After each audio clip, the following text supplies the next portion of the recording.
In this video, I'm going to share some raw processing tips for beginners.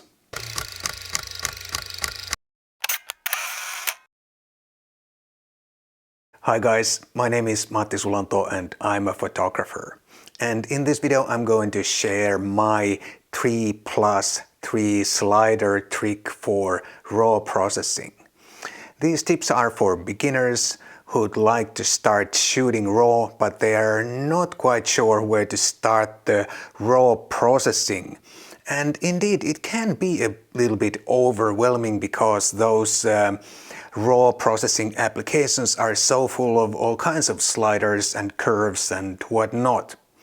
In this video, I'm going to use Lightroom, but every raw processing application has all the same sliders that I'm going to use. But before I begin, there are a couple of things I have to say because this is YouTube after all. And I think RAW is by far the best image format, and I think you are not using your camera's full potential if you are not using RAW. However, if you are a die-hard JPEG shooter and you are happy with the results, then I don't want to argue about that. If you are happy, then I'm happy. It is just my opinion that the RAW format is better. And I'm sharing these tips for those of you who'd like to learn a couple of new things and who'd like to start shooting RAW and processing your raw pictures yourself instead of using some presets. I think RAW is better because it offers more flexibility in post. But I also think that it makes you select your keepers a little bit more carefully, because if you feel that the picture is not worth a couple of more extra minutes in post, it's probably not a real keeper after all. And I think a good picture definitely is worth that little bit of extra time in post to give it some finishing touches. However, I don't think it makes sense to try to change the picture into something that it's not. I mean, if the picture straight out of camera does not have any of the good picture ingredients like light, timing and subject, for example, then it's probably not a good picture after all, and it does not become a good picture no matter what you do in post.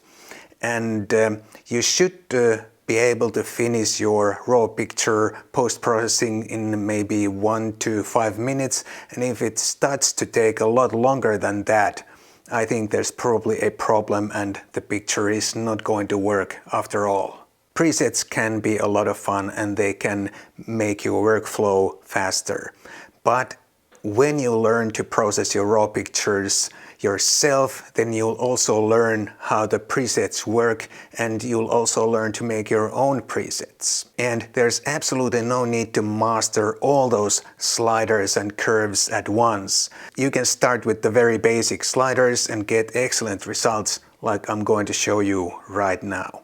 Before you start any raw processing, make sure the white balance in your picture is correct. It should be okay if you used your camera's auto white balance, because most cameras do excellent job with the white balance.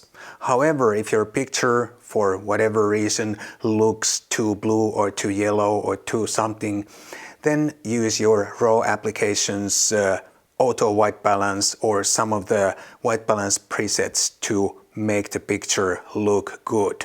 After the white balance is correct, you can start your raw processing. The tips that I'm going to show you here are nothing too dramatic. It's quite trendy to make all kinds of funky color gradings, but I prefer more natural approach, and my raw processing is more like fine-tuning the tonality and the colors in the picture. But if you'd be interested in a color grading tutorial, maybe I'll make one in the future and show you how to do it. But now let's finally get to work, and I'm gonna show you my 3+3 slider trick. You'll only use 6 sliders in Lightroom or any raw processing application, but you'll get excellent results with only 6 sliders. And here's the first picture that I'm going to process for you guys. It looks a little bit washed out because it's exposed to the right. But when we look at the histogram, it looks really good. No clipped highlights or no clipped shadows. The first three sliders I'm going to use are the contrast, highlights and shadows. First I'm gonna apply plus 25 contrast. Then I'm going to dial in minus 50 highlights. Then I'm going to apply plus 50 shadows. But it still needs some final touches. And the next three sliders I'm going to use are the exposure, whites and blacks. Let me first dial in some negative exposure, which essentially darkens the mid-tones. I'm gonna dial in about a half a stop, maybe a little bit more than half a stop. Then I'm going to use the whites slider to put the brightest parts where they belong, and there's a lot of bright parts, but this whites slider adjusts only the very brightest parts of the picture, not the same as highlights. And now I'm going to adjust the blacks slider to put the very darkest tones where they should be. And now when we compare the original and the newly processed one, the after picture looks already much better. And only using 3+3 sliders: exposure, contrast, highlights, shadows, blacks and whites. I might even darken the midtones slightly more to about 2/3 of a stop, minus 65 in Lightroom, and brighten the white parts still a bit more, and I think now it looks pretty good. If I really want to fine-tune, I'm going to also add a tiny bit of vignetting, like -10, -10 or -8 in Lightroom. And now if we compare it to the original, I think it looks pretty decent with only 6 sliders except for the vignetting part.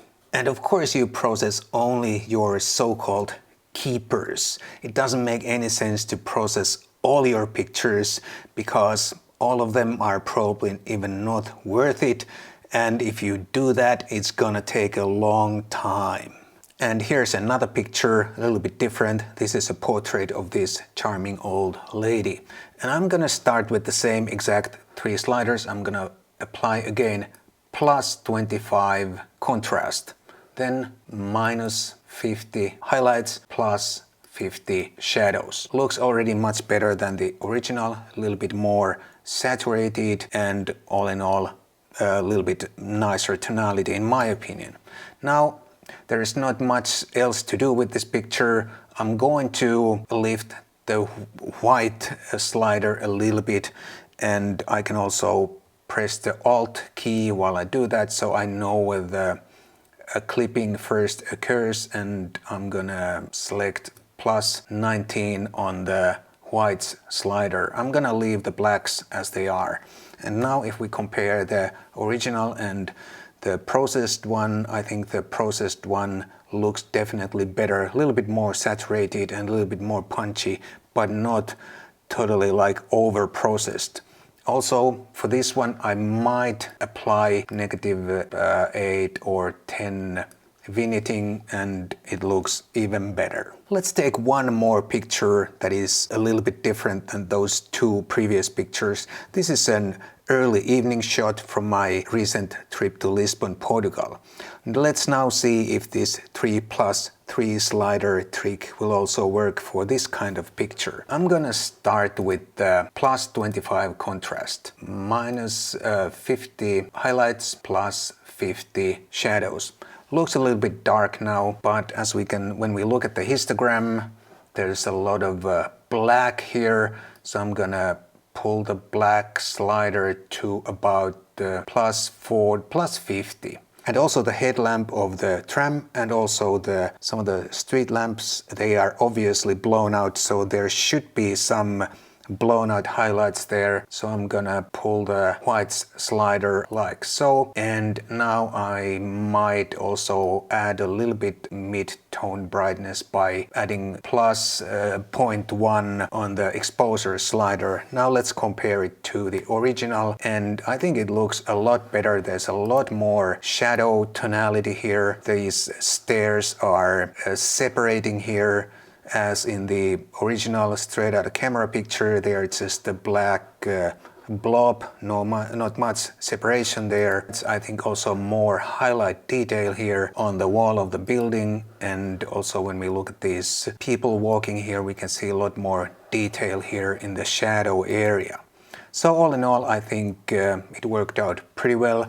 And also, if I'm allowed to use one more slider, I'm going to add -8, -9, 8, a little bit of vignetting to finish up the picture. So there it is, my 3+3 slider raw processing workflow. You probably need to practice with a few different types of pictures to get the hang of it, but still, this is nothing too complicated and it's a pretty straightforward process. Please let me know in the comments down below if this was helpful. And if it was, please consider buying me a cup of coffee. There's a link down below for that if you don't live in Finland. Thank you so much for watching, and I'll see you again in the next one.